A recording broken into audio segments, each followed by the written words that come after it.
We remain steadfast in our commitment in delivering local news that matters, stories that inspire, enriching the lives of Filipinos in the Philippines and across the globe. This is your GMA Regional TV. Buong puso para sa Pilipino. Kini ang mga dagkong balita karong Huwebes. Fishing boat na sunog o patay samtang unom na rescue. Mga benepisyaryo sa NHA gitangtang silang organisasyon. Lalaki nga mikatkat sa tower na rescue. Ug arats na sa diving site sa Anda, Bohol.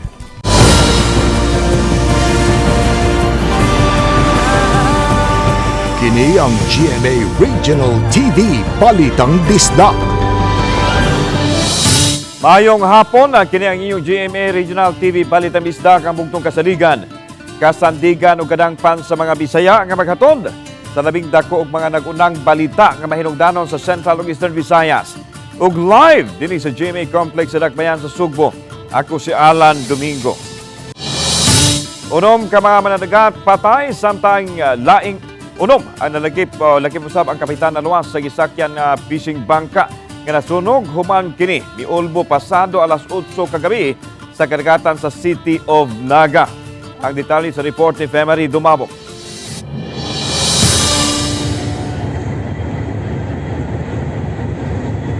Naatol nga naglawig ang usa ka cargo vessel habig sa kadagatan sa Dakbayan sa Naga. Dihang nibutuog ni sila ubang usa ka fishing bangka, King Brian. Nanawag dayon ang mga tripulante sa cargo vessel sa Philippine Coast Guard sa City of Naga Substation. Dala ng ekipo nila nga mo'y nipasirit sa nagkayo nga bangka, samtang uban mi-rescue sa unom ka mga tripulante niini, lakip na ang kapitan. Gahusab ang naugkat kagabi nga wala na'y kinabuhi, nga nakaangkon og grabing paso sa ilang kalawasan. Gideklarar nga fire out, pasado alas 9 gabi, human sa kapin sa usa ka oras nga pagpawong sa kayo. Gihunong ang pagpangita kagabi dihang mihapak ang kusog nga unos ug sa pagpadayon sa pagpangita ganihang buntag na bangalan ng upat pasado alas 7 ganihang buntag nga wala nay kinabuhi. Mato ni Petty Officer First Class Joel Baring, Commander sa Naga Coast Guard Substation, nga nasuta sa ilang pasiunang pakisusi nga gikan ang fishing bangka sa Kawayan, Gilutugan Island sa Masbate nga misugod paglawig nitong Hunyo 2 aron managat. Sadiyang usa sa duha ka makina niini ang napalyar ug wala muandar kagahapon sa buntag. Naggamit sila ng single engine lang. Then mo to pagagabi nag-repair pag kuno sila nag-continue repair hangtod na hitabo lang tong inatong murag na kuno ni explode ang iyang giingon sa may makina daw. Then mo to nigcause sa sa sunog sa bangka. Oo. Totally born. Sa pagkaron ma'am totally wrecked yun siya, totally born. Mato ni Mark Anthony Soliano, kapitan sa fishing bangka, nga mga kaubang namatay maoy nag-ayo og duol sa makina. Iyang gipasabot nga diesel, gasolina ug LPG ang ilang gidala og dili mga blasting materials. Wa ko ibaw kung basa ka na kuan sir, makina sir, yung kuan kahit og wild sir ba. Naglargo sa buto. Sakit kaya sir, sa aman sir na disgrasya man gid. Wala ra makaangkon og mga paso-paso sa lawas si Soliano. Samtang matod sa Coast Guard nga kritikal ang usa sa nadala sa tambalanan tungod sa naangkong paso sa iyang lawas ug pagkabali siyang tiil. Hinunang maong survivor ang naistorya na matod pa sa igsuon niini. Pagsuod na ko to nangutana ko niya kung okay ra siya sa iyang kuan, ingon man siya okay ra siya pero maglisod jud siya tabi kay tungod sa iyang nangapasok sa iyang lawas. Asa man yung mapaso man? Paso jud iyang lawas tanan. Nangapanit. Iyang tiil. Nabali iyang tiil. Samtang padayon ang PCG sa gihimong pakisusi sa hinungdan sa pag-ulbo ug pagkasunog sa fishing boat. Ug kun si kinsa ang angayang manubag, gipaabot pa sa dila mga dokumento sa maong bangka kung rehistrado ba kini nga panagatan. Gipaabot pa usab ang tagtungod sa mga namatay ug naangol. Samtang panikamutan sa PCG nga mabira sa baybayon ang nabiling debris sa dagat. Ilabi na nga nahimutang kini sa channel nga agianan sa mga barko. Wala may na-sighted dito nga kuan, mga oil spill kay bangka ra man na siya. Then ang ihapong kuan, ang ihapong gamit is diesel. Kung naa man gani mga oil sheen lang lamang, dili kayo ingon nga mga kuan gid parehas na mga bunker oil. Obani Cleofer Lumayag, Femari Dumabok. Balitang Bisdak. Human sa natabong pag-ulbo sa Bulkan Canlaon sa Islas Negros, Busy karon ang Department of Social Welfare and Development pagpreparar sa mga relief packs ipanghatag sa mga apektado. Anang live report ni Nico Serino. Nick.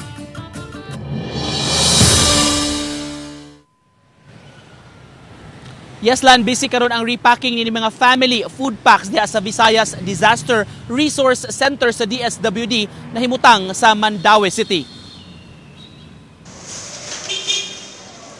Sa Visayas Disaster Response Center sa Mandaue City, naabta namo ang pag-deliver sa mga sinakong bugas gikan sa National Food Authority. Gidali pagdala sa sulod aron matrabaho na sab sa ilang gihimo nga repacking. Sa production area sa mga bugas, gi-repack kini ngadto sa tag 3 ka kilo kada bag. Pinaspasay ang trabaho sa mga personnel nga ubos sa Cash for Work program. Ug aron mas mulungtad ang maong mga bugas, migamit sila og ekipo aron kini ma-vacuum sealed. Enhance the quality of rice and then the shelf life sa rice. So we opted nga mag-vacuum pack nga rice na mo ibutang sa family food packs. Ma-preserve niya at least 1 year or 12 months ang ang quality sa rice. So basta di lang siya mabuslot. Usa sa crucial nga lugar dinhi sa VDRC, kining repacking area para sa mga bugas tungod kay magdepende ang ma-produce matag adlaw nga family food packs sa pinutos usab sa bugas nga ilang mahimo dinhi. Maong kining mga Cash for Work trainees ubos sa programa sa gobyerno ang gipahandle ning maong dapit.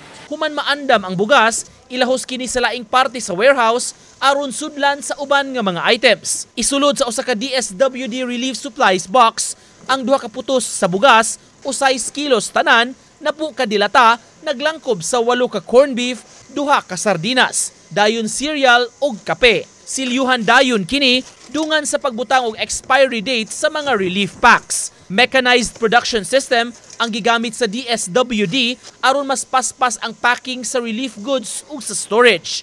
Aminado hinuon ang tagduma, nagkulang gihapon sila og personnel para sa mas paspas nga trabaho. Gawas sa mga nag-cash for work, andam sab sila nga mudawat og volunteer. Napatay mga kulang. So sa to na ay mga willing diha nga na ay mga kanang qualified sa atong cash for work, pwede ta mo inquire dire for the employment process nato. And also we are inquiring also for volunteers na atong mga partners dire. Sukad ni Ulbo ang Mount Canlaon, naka-release na ang VDRC DSWD og 30,000 food packs para sa mga apektado sa nahitabo. Nagpaabot pa sila og advice kung magpuno ba apan padayon sila nga nag-andam sa mga food packs kay nag-akomodar man sab sila dili lang sa Visayas apan sa Mindanao usab. Maordinaryong adlaw lang doon na may kalamidad o wala kining VDRC, nag-stock yun sila umabot sa 300,000 ka mga family food packs sa ilang warehouse. Andam i-deploy bisan asa dinhi sa Visayas ug sa Mindanao. Matag karton ni inilan, dunay enough kuno ni siya para sa 5 ka mga tawo so sa kapamilyahan ug mulungtad 2 ngadto sa 3 ka mga adlaw. Alan? Okay na, salamat Nico Serino. Nangandam na ang Talisay City Disaster sa pagpadala sa pipilan nila kamasakop uban sa mga volunteers sa Canlaon City dito sa Negros Oriental. Kung gikinahanglan kini aron makatabang sa mga apektadong pamilya. Hinoon, matod ni Alvin Santillana, ang Pangulo sa Talisay City Disaster Risk Reduction and Management Office, nga magpaabot sila sa request gikan sa LGU. Sa pagkakaroon, pahimangno lang ni Santillana sa publiko nga kung mahimo magsulob og face mask ilabi na kadtong dunay sakit sa baga tungod sa nasigpatan nga presensya sa bagong volcanic smog sa pipila ka madapit sa Subo, ilabi na sa bukirang barangay sa Talisay City. Nagpaabot pa usab sila og advisory gikan sa Office of the Civil Defense alang sa dugang rekomendasyon. Also, probably that is the result of the eruption. Observe nila nga nanay kat may asphalt, no? But for now, based on kuan pa sa OCD, it's not really that kuan pa ang impact. Gawas sa mga manhole ug drainage system, ang kasapaan usab ang subsub nga gilimpyuhan karon sa Mandaue City agi og pagpangandam sa pag-abot sa ting-uwan. Ang detalye sa report ni Nico Serino. Gamit ang backhoe, gihabwa sugod kaganiha kining mga napondo nga lapok ug basura sa sapa. Ang maong dapit nga nahimutang sa may barangay sentro parte sa Tipolo Creek. Gisiguro nila nga malimpyuhan ang outfall sa tubig labi na karong panahona. Napuno ang mga dump truck sa nakuhang mga silt ug basura. Gani mag alas 10 sa buntag pa kaganiha, apan ana-ana sa ikatulong nga truckload ang ilang gikarga sa mga hinabwa. Silted naman kayo niya, daghang kay basura. Muna ato lang gi-clear ang area sa gihapon. Matod sa City Engineering Office, subsob ang mga pagpanglimpyo og desilting nga gihimo subay sa mando sa pagpreparar sa posibleng epekto sa pag-uwan. Labi na ang mga lugar nga giilang flood prone nga mo'y gihatagan og prioridad. Gitan-aw kung capable ba ang drainage system pag-akomodar sa bulog sa tubig kung grabe ang uwan. Critical kayo ang outfall kay mo man siya ang murag endpoint sa drainage ba. Kung dini mo i-maintain o appeal ang outfall, clog up or gihapon, di gihapon ka lusot ang tubig baha. Uban ni Godfrey Relien, Nico Sereno, Balitang Bisdak. Niabot na sa 50 ka mga complainant ang midusog reklamo. Batok sa siyam ka mga taong nadakpan sa NBI 7 tungod sa lapad nga illegal recruitment. Kumustahon ang maong kaso. Human sila nadakpan ni atong nagkalabayng bungan, pinaagi nining report. Nagpabilin hangtod karon sa detention facility sa NBI 7 ang siyam ka mga dinakpan. Human sila napaskahan og kasong large-scale syndicated illegal recruitment. Nadakpan sila tol sa entrapment operation sa National Bureau of Investigation NBI 7 dito sa Barangay Puok, Dakbayan sa Talisay sa nakalabayng buwan sa Mayo. Hingpit nang napasakaan sila og kaso og miduso ang uban kanila og extension sa preliminary investigation nga kasamtangang giresolbar sa piskalya sa Dakbayan sa Talisay. Way piyansa ang kasong isang at batok sa siyam ka mga dinakpan ug posibleng mabalhin na sila sa jail facility sa Talisay City. O pa man may kadawat og resolution sa fiscal, kay kung nanay resolution sa fiscal, ang mosunod ana commitment order. Nasayran usab gikan sa NBI nga miabot na sa 50 ka mga tao ang misang at og nagkadiyang kaso batok sa mga respondents. Pipila lang matud pa sila sa mga nabiktima nga mga respondents sanglit massive recruitment ang ilang gihimo sa nagkadayang dapit sa Kabisayan. Gipasaligan ang mga biktima nga palargahon sa Australia diin naghuwat ang trabaho isip mag-uuma apan ilad lang matud pa ang tanan. Una nang ipanghimagkak sa mga dinakpan nga illegal ang ilang gihimo. Daghan man lang sa Facebook nga mag-advertise niya dili tinuod. Normally na yun ay naman na katong mga legit, naging sila yung place of business, license din sila, na sila yung mga business permit, na sila yung mga legit credentials ba. Kauban si Clover Lumayag, ako si Alan Domingo. Balitang Bisdak.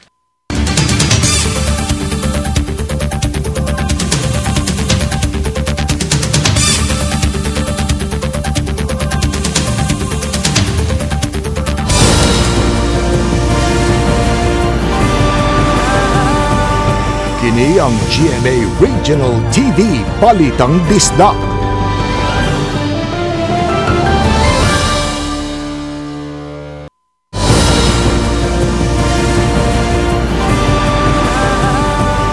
Kini ang GMA Regional TV Balitang Bisdak. Sa pagsugod na sa panahon sa tinguan o sa posibleng epekto sa La Nina, mas gingusgan karon sa City of Talisay Disaster Risk Reduction and Management Office ang pagbansay-bansay sa kabarangayan. Ipaubos sa Disaster Risk Reduction and Management Camp Coordination ang Camp Management nga taga-Barangay Manibis. Ang Barangay Manibis usa sa ilang landslide prone area nga sagad masinati sa barangay panahon sa kusog nga pagbundak sa uwan. Gawa sa mga opisyal sa barangay mitambong usab sa training ang mga barangay health workers, purok leaders ug nagkadaiyang civil society organizations. Kabahin sa training ang pag-ila sa mga dapit nga unang apektado kung adunay landslide ug ang pagpahigayon usab sa evacuation sa apektadong mga molupyo. Lakip sa training ang pagtudlo kanila sa saktong pagdumala sa mga evacuation center ug ang pakiglambigid sa mga hinsya sa kagamhanan. Gingusgan pas kapulisan sa siyudad sa Talisay ang ilang presensya diha sa kadalanan. Kini aron kapugnan ang mga datang elementos paghimo silang modus.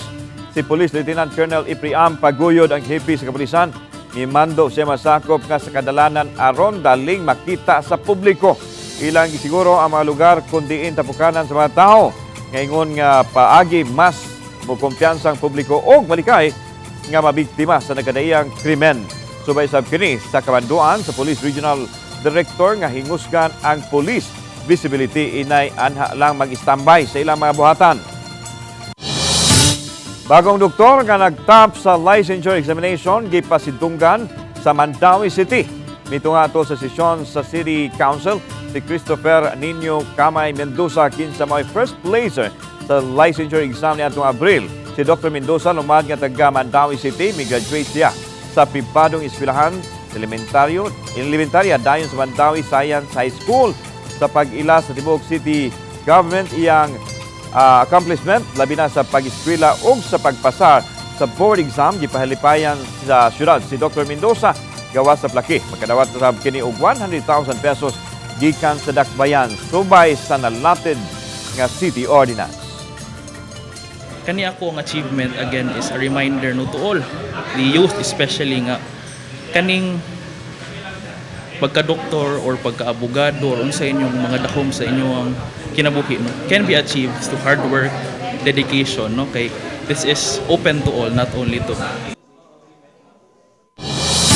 Human sa sunod-sunod nga mga graduation ceremony sa mga tinunan sa elementary ug high school, ani ay lahi nga graduation ceremony nga matod og kausaban sa mga tawo nga mipaubos nini. 53 ka mga persons deprived of liberty o PDL, 43 kanila mga lalaki samtang na po ka mga babae ang mitapos sa intensive outpatient rehabilitation program nga gipasugdahan sa City of Lapu-Lapu Office of Substance Abuse Prevention or CLUSA. Ang 53 ka mga PDL mipaubos sa plea bargaining at dunay ubos sa probation samtang ang uban nakapiyansa mi-enroll sa IOR program. Human sa graduation, gipahibaw ni CLUSA psychometrician Lisa Estrera nga milikip unya sila sa aftercare program sa City Social Welfare and Development Office. Ang makatapos sa anong kabuhan nga seminars o trainings, makadawat og tag 5,000 pesos nga financial assistance gikan sa batan sa mayor sa Dakbayan.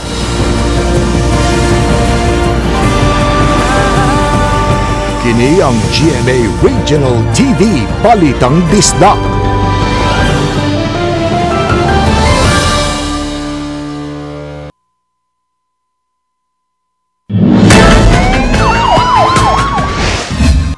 $2.4 milyones pesos ang nasakmit sa hiniusong drug bypass operation sa kapulisan ng PDEA 7 sa Baguio Drive, Barangay Taloto, Tagbilaran City, Bohol nga misangpot sa pagkasikop sa 54 anyos nga suspitsadong namaligya sa gituhuang shabu niadtong Hunyo 4 alas 10 sa gabi. Nakuha gikan kaniya ang 5 ka dagkong bulto sa gituhuang shabu nga motimbang og 360 gramos bypass money ug lain pang drug paraphernalia. Duha ka mga balay ang naugdaw human miulbo ang sunog kilid sa dalan sa Purok 2 Lower South sa Barangay Tinaan, Dakbayan sa Naga, Cebu. Giisa sa first alarm ang sunog nga nakontrolar pasado alas 2:30 sa hapon ug na fire out alas 2:40 na sa hapon sa miresponding kabomberuhan. Padayon pang gisusi ang hinungdan sa sunog ingon man ang danyos nga gibilin ni ini. Sa isla sa Siquijor o sa kabag-ong gihulagwang durugista na sikop sa mga sakop sa PDEA 7 human na paliti o gidiring droga sa Barangay Kangklaran, Lazi, Siquijor nga nasikop niadtong Hunyo 4. Nasakmitan ang 43 anyos nga sospek o gunom ka mga pakete sa gituhuang shabu sa mga sakop sa PDEA 7. Motimbang sa 2 gramos ang nasakmit sa otoridad nga mobalor sa 13,600 pesos. Gibantayan na sa mga sakop sa PDEA 7 ang mga lihok sulod sa 3 ka semana sa wala pa higayon ang bypass operation.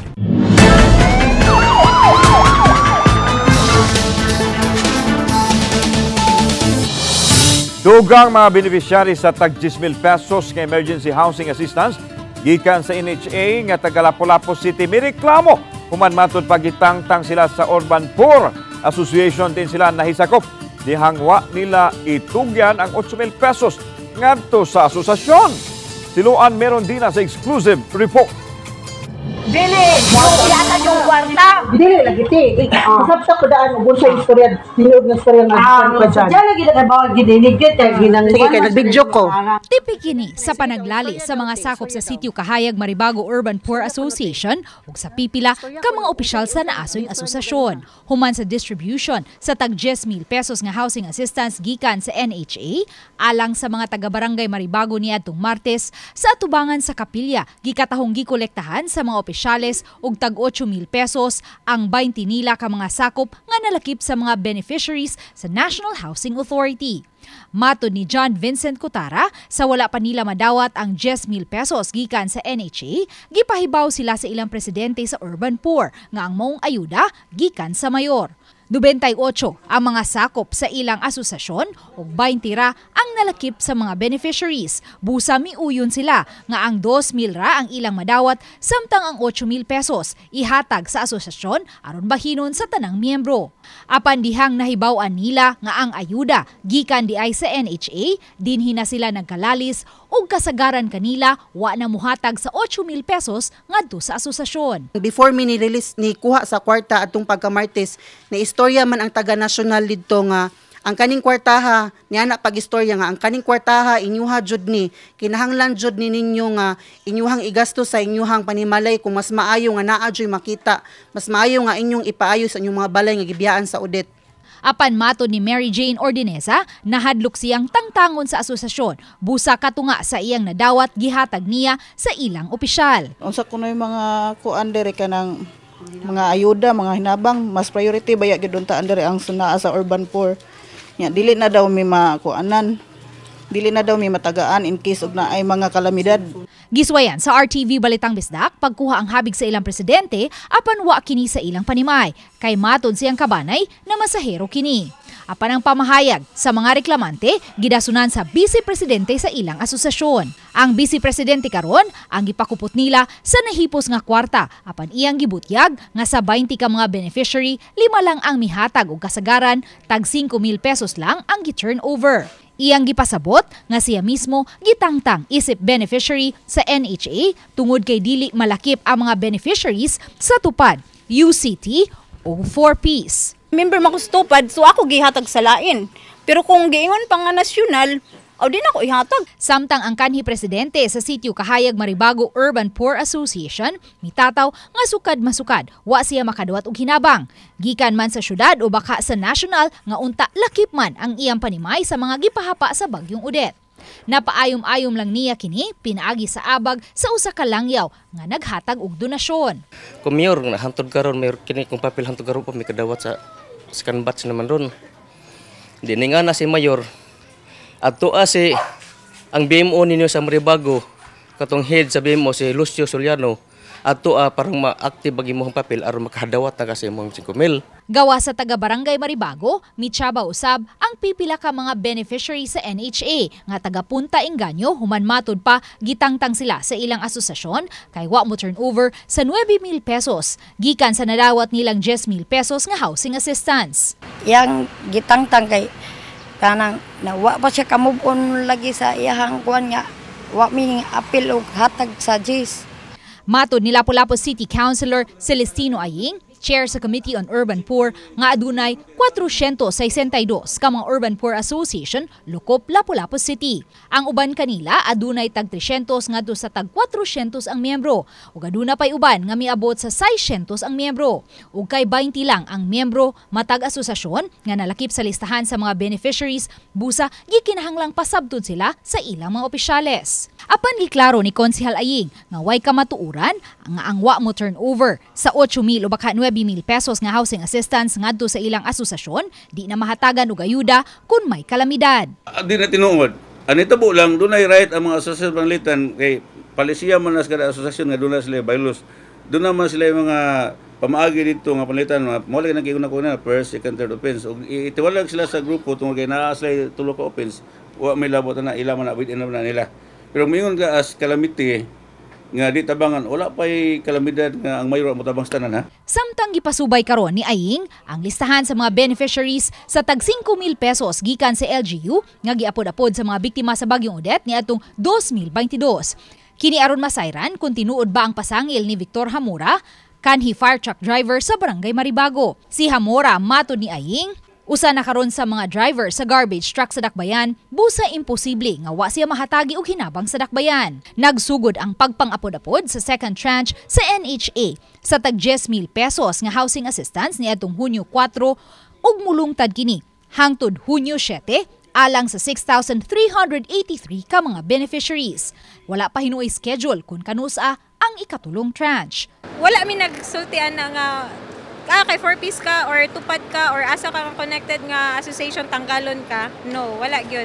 Ang amo ra yung ground nga ma-cancel na siya is nagduplicate ang isa ka household og pangalan. Uban ni Marlon Melgazo og Rod Prado, Luan Merondina. Balitang Bisdak. Na-rescue ang usa ka 40 anyos nga lalaki nga mikatkat sa turi sa usa ka AM radio station sa barangay Basak, San Nicolas, Dakbayan sa Subo. Ano ang report? Ang residente sa Barangay Kugon, Pardo, Bag-Ohay lang matod pa nagagawa sa prisuan base sa opisyal sa Special Rescue Unit sa Cebu City Fire Station. Nadawat sa SRU ang alarma pasado alas 3 kahapon sa hapon. Daling gipapaong sa otoridad ang kuryente sa tore aron malikayan nga makuryentehan ang lalaki. Matod sa Ground Commander sa SRU, SFU-1, Jeric Alburo, milanat sa 2 ka oras ang gihimong negosasyon. Nag-cooperate raman siya, sir. Nag-abot ito, nag-cooperate raman siya. Namunaog ra siya. Nahusay ra iyahang pangde. Gawa sa BIP, lakip sa mitabang sa pag-rescue ang masakop sa CDRRMO. Dugang ni Alburo nga daling gihiling ang lalaki sa medical team human makita nga dunay mga minor nga paso sa lawas nga gituhang na kuryentehan. Nagdumili usab matod pa ang lalaki sa pagpadala sa tambalanan kinsa mihangyo nga mopauli na lang sa ilang Pinoyanan nga gitugutan na usab nila o gipamonitor lang sa barangay. Uli ra sila sir, nag-usay ra sa iyang asawa sir. Gipamonitor ra sa barangay. Kauban si Clover Lumayag, ako si Alan Domingo. Balitang Bisdak. 27 anyos nga construction worker na kuryentihan samtang nagtrabaho sa atok sa usa sa mga panimahay sa usa ka subdivision sa Barangay Agos, Lapu-Lapu City. Sa investigasyon sa Lapu-Lapu City Police nga samtang nagtaod og steel roof ang biktima aksidente niining nasabod ang main line. Dali siyang gitabang sa masakop sa Lapu-Lapu City Rescue ug nagpaalim na karon sa usa ka pribadong tambalanan sa Lapu-Lapu City. Nagpadala og usa ka kados ka mga pulis ang Police Regional Office 7 dito sa Canlaon City aron makatabang sa pagpatunhay sa kahapsay ug kalinaw sa lugar human mibuto ang bulkan nga Canlaon. Nasayran nga adunay mga residente sa Canlaon City ang gipabakwit kay apektado sila sa pagbuto sa mga bulkan. Matod ni Police Lieutenant Colonel Gerard A. Spilare, ang tigpamaba sa PRO7 nga motabang ang kapulisan sa evacuation ingon man sa rescue operation. Sa pagkutlo nining maong balita, way natala nga report ng PRO7 nga adunay casualties sa pagbuto sa Mount Canlaon. Gipasalig ni Pilari nga ang PRO7 musuporta sa gihimo karon sa local government units alang sa kaluwasan sa probinsya San Negros Oriental. The director is closely monitoring the situation in Negros Oriental. As we all know, there was already a declaration of state of calamity in the entire province, and the role of your PNP is very significant. Sadya kining labi sa ground floor dinhi sa Talisay City Hall tungod sa mga batan-on nga nalingaw sa pagkatuon sa nagadaiyang dance stepping. Anay grupo sa mga bata nga 7 anyos ngadto 9 anyos nga nausab ang grupo sa mga teenagers nga nagiyahay sa ilang pakitang gilas sa ilang mga nakatuunang dance sports.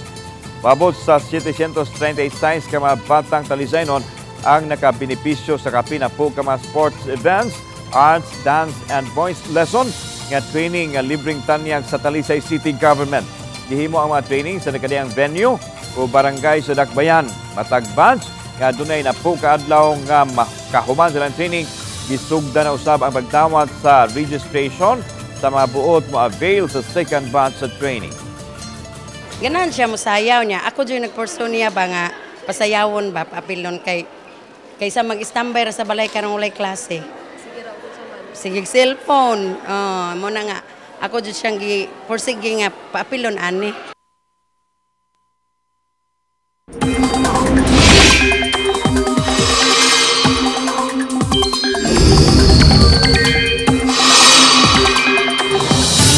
Natapos na ang monsoon break tungod sa pagbalik sa southwest monsoon o hanging habagat nga posibleng mopauwan usab sa lapad nga bahin sa nasod. Nakaapekto kini karon sa kasadpang bahin sa Luzon o Visayas. Subay sa kasayuran sa Metro Weather, adunay kahigayunan nga wano ng pipila ka bahin sa northern ug eastern Samar Province, Biliran ug Leyte. Masinati ang kusog nga pag-uwan sa pipila ka bahin sa nasod busa, mas mayong mangandam sa posibleng pagbaha ug pagdahili sa yuta. Adunay posibilidad usab nga masinati ang pag-uwan sa ubang bahin sa nasod tungod sa localized thunderstorms.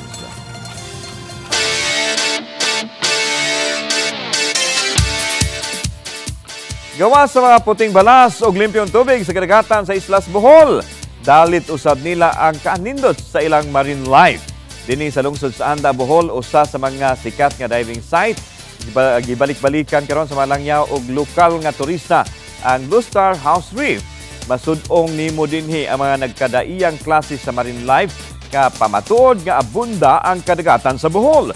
Mamahimo nimong dungan nga molangoy ang pawikan nga gawas nung naglangoy-langoy haduo sa mga mabulukon nga mga coral reefs. Matod ni Eleuterio Biruan Jr., usa ka professional diver nga banabanang maabot sa 300 metros ang gilapdon sa coral reefs sa maong dapit. Busa sa mga mahiligon og underwater adventure diha arats na sa Anda. Samtang makita ninyo kini maong episode sa official website sa GMA Regional TV, www.gmaregionaltv.com. Pwede usab ninyo mabisita ang among official YouTube channel, GMA Regional TV. O i-click ang subscribe button alang sa labing init nga balita gikan sa mga rehiyon tungod sa GMA Regional TV Local News Matters. Kami, ang GMA Regional TV Balitang Misda kinatibukang pwersa alang sa mas dakong misyon ug mas halapad nga pag-alagad sa nasod. Mayong hapon, mga kapuso.